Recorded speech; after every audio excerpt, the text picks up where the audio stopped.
আমি আযাব দেওয়ার ইচ্ছা করার পরেও তোকে আমি আযাব দেই না। আমি এই অপেক্ষায় থাকি, বান্দা তুই আমার কাছে ফিরিয়ে আসবি, তুই আমাকে এই কথা বলবি, আল্লাহ আমাকে মাফ করে দাও। বাজ সদবার আগার তওবা শিকস্তি বাজা। ও আমার প্রিয় ভাইরা, ফিরিয়ে আসো আল্লাহর দিকে, ফিরিয়ে আসো ইসলামের দিকে, ফিরিয়ে আসো ফিরাতের দিকে, ফিরিয়ে আসো জান্নাতের দিকে। এই জন্য আমি আয়াত তেলাওয়াত করেছি। বিসমিল্লাহির রহমানির রহিম। কুল ইয়া ইবাদিয়াল্লাযীনা আসরাফু আলা আনফুসিহিম লা তাকনাতু মির রাহমাতিল্লাহ। ও আমার রাসূল, ও আমার রাসূল, আমার গুনাহগার বান্দাদেরকে এই কথা বলে দেন, যারা গুনাহ করতে করতে পরিচয়টাকে কালো করিয়ে ফেলছে, তাদেরকে আপনি এই কথা জানাই দেন, তোমরা আল্লাহর রহমত থেকে নিরাশ হইও না। লা তাকনাতু মির রাহমাতিল্লাহ, ইন্নাল্লাহা ইয়াগফিরুয যুনুবা জামিআ। নিশ্চয়ই আল্লাহ তোমাদের সমস্ত গুনাহকে মাফ করিয়ে দিবেন। কেন মাফ করবেন? ইন্নাহু হুয়াল গফুরুর রহিম।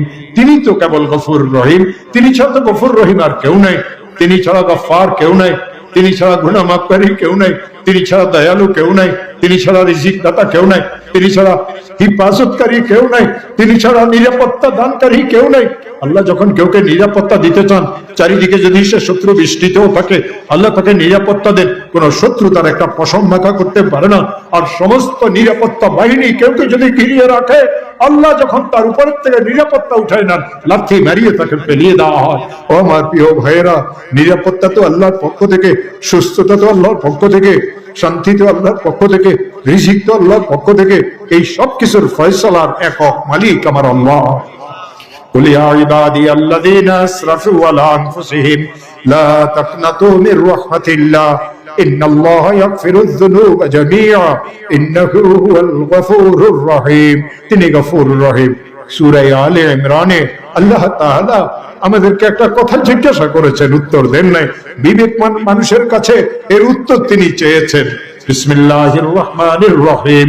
ওয়া মান ইয়াগফিরুয যুনুবা ইল্লাল্লাহ ومن يغفر الذنوب إلا الله إلا الله يغفر الذنوب إلا الله। আমার পাপী বান্দারা আমাকে উত্তর দে, তোরা যে গুনাহ করছ আমি আল্লাহ ছাড়া কি তোদের গুনাহ মাফকারী আর কেউ আছে? ومن يغفر الذنوب إلا الله ومن يغفر الذنوب إلا الله। বান্দা গুনাহ করে, বান্দা গুনাহ করে কিছু মজা পায়, আল্লাহ বান্দাকে মাফ করে আল্লাহ খুশি হন, মজা পায়। বান্দাকে আল্লাহ বলেন, ও আমার বান্দা, গুনাহ করতে করতে তুই যখন জাহান্নামের কাছেও চলে যাস, তখন আমি এই আশায় থাকি তুই হাত পাতিয়ে বলবি, মাওলা তুমি আমাকে মাফ করিয়ে দাও।